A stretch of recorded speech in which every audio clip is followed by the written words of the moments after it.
একটু স্বাস্থ্যসম্মত রাখতে চাই আমার এই রেসিপিটা। মার কাছ থেকে যা শিখেছি সেটা হলো যে এই ডিম আর ডালে আগে বাগার দিতে হবে, তারপরে মশলা দিতে হবে।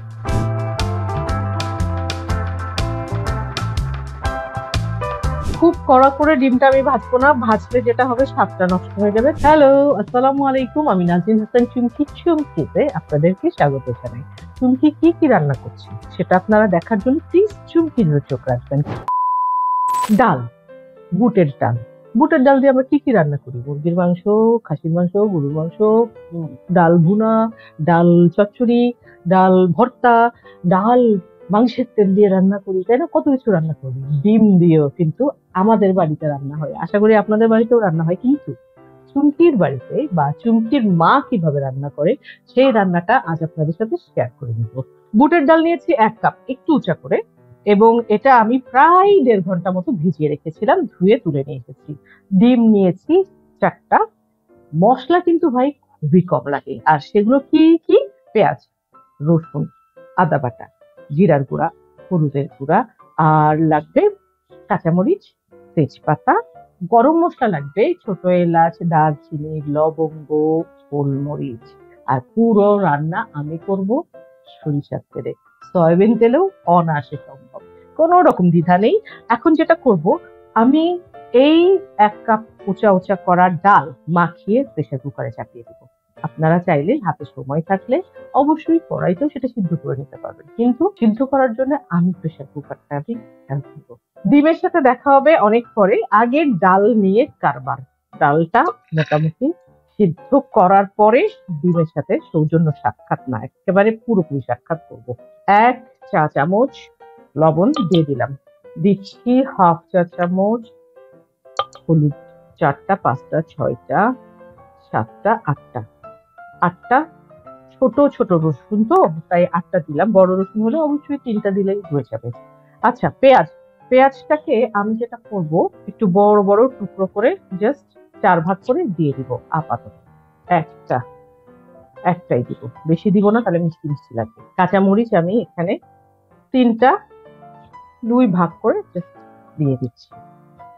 দিয়ে দিচ্ছি 2টা তেজপাতা, 3টা লবঙ্গ, 5-6টার মতো গোলমরিচ, 1/2 ইঞ্চির মতো দারচিনি, ছোট এলাচ, একটু মুখটা থেতো করে দিব। ওকে, জাস্ট মুখটা একটু ফাটিয়ে দিলাম। এবার একটু গরম পানি দিব। এবার কিন্তু একটা জরুরি জিনিস দেয়াই হয়নি, সেটা দিতেই হবে, সেটা হলো তেল। খুব সামান্য তেল দিব, যেন নিচে ধরে না যায়, মানে 1 চা চামচের কম দিয়ে দিলাম। দিয়ে মুখটা আটকে দিব, প্রেসার কুকারটা চাপিয়ে দিব চুলায়। ডাল সিদ্ধ হয়ে গেছে। ডালে আমার এই প্রেসার কুকারে প্রায় 8টার মতো সিটি দিয়েছে, তারপরে ডালটা আমি নামিয়ে ফেলেছি। একদম ঠিকঠাক, এখনো পর্যন্ত সিদ্ধটা ঠিক আছে। এখন যেটা করব, ডিমটা সিদ্ধ করে রেখেছিলাম সেটা এখন সুন্দর মতো ভেজে দেবো। ডিমটা আমি একটু কেটে কেটে নিলাম, কারণ ডিমটা না কাটলে সুন্দর মতো ভিতরে লবণ আর হলুদটা যাবে না, তাই। পানি আছে, পানি, এই কারণে একটু মুছে নিচ্ছি, না হলে তা আবার চোখে মুখে ছিটবে। লবণ, হলুদ আর লবণ আমি তাওয়ার উপরে দিয়ে দিচ্ছি।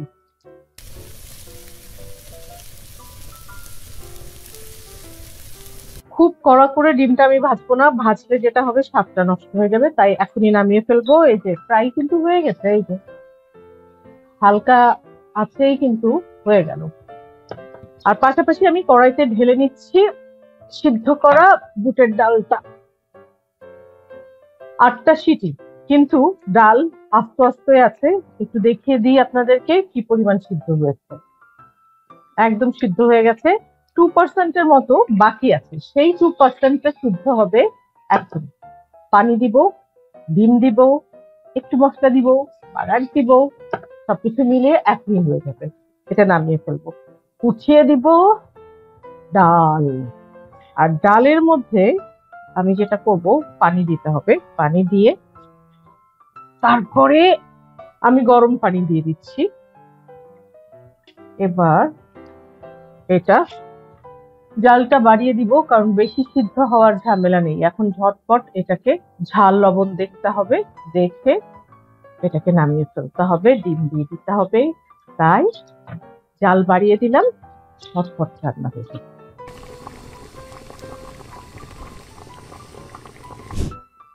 2 মিনিটের মধ্যে এটা ফুটে গেল, খুব ভালো হলো। কিন্তু ঝাল লবণটা দেখতে হবে।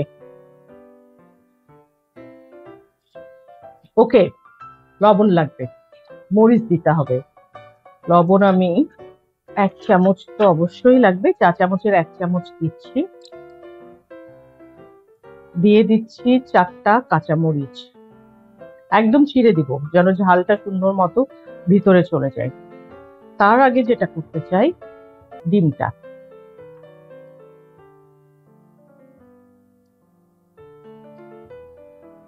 এবার দিব। একটুখানি হলুদ, একটু নেড়ে দিই। নেড়ে দিয়ে 1.5-2 মিনিট অপেক্ষা করব। পানিটা আর একটু টানলে বাগার দিব। পানি কিন্তু শুকিয়ে এসেছে যথেষ্ট পরিমাণে। এটাকে এখন নামাবো, দিয়ে দিব আবারও ফ্রাই প্যানটা, বাগার দিব। মার কাছ থেকে যা শিখেছি সেটা হলো যে এই ডিম আর ডালে আগে বাগার দিতে হবে, তারপরে মশলা দিতে হবে। বিষয়টা আমার কাছে বেশ ভালো লেগেছে। কি কি মশলা? জিরার গুঁড়া আর আদা।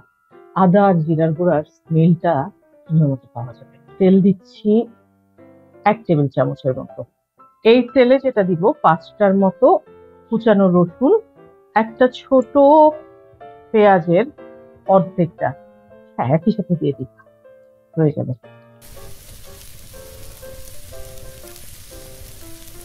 আপনারা চাইলে এর মধ্যে শুকনো মরিচও দিয়ে দিতে পারেন। শুকনো মরিচ দুটো একটু ছোট ছোট করে কুচি কুচি করে কেটে, অথবা আস্ত, এই ফোড়নটাও খারাপ লাগে না। কিন্তু আমি আজকে পুরো কাঁচা মরিচেরই খেতে চাই, একটু স্বাস্থ্যসম্মত রাখতে চাই আমার এই রেসিপিটা। ডাল এই যে এখনো পর্যন্ত কিন্তু গলে একদম ভেঙে একদম মিহি হয়ে যায়নি, এখনো এই যে থকথকা ব্যাপারটা আছে। এবং পানি যেটা আসবে ওইটা টানবে, টানার পর আরো বেশি সুন্দর হয়ে যাবে।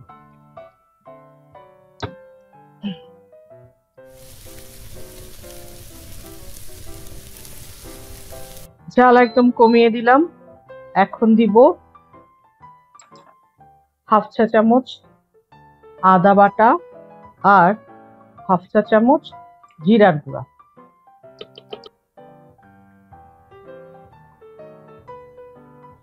আমি এবার চুলা বন্ধ করে দিব। এটা এখন এই যে গরমটা, এই গরমেই হয়ে যাবে।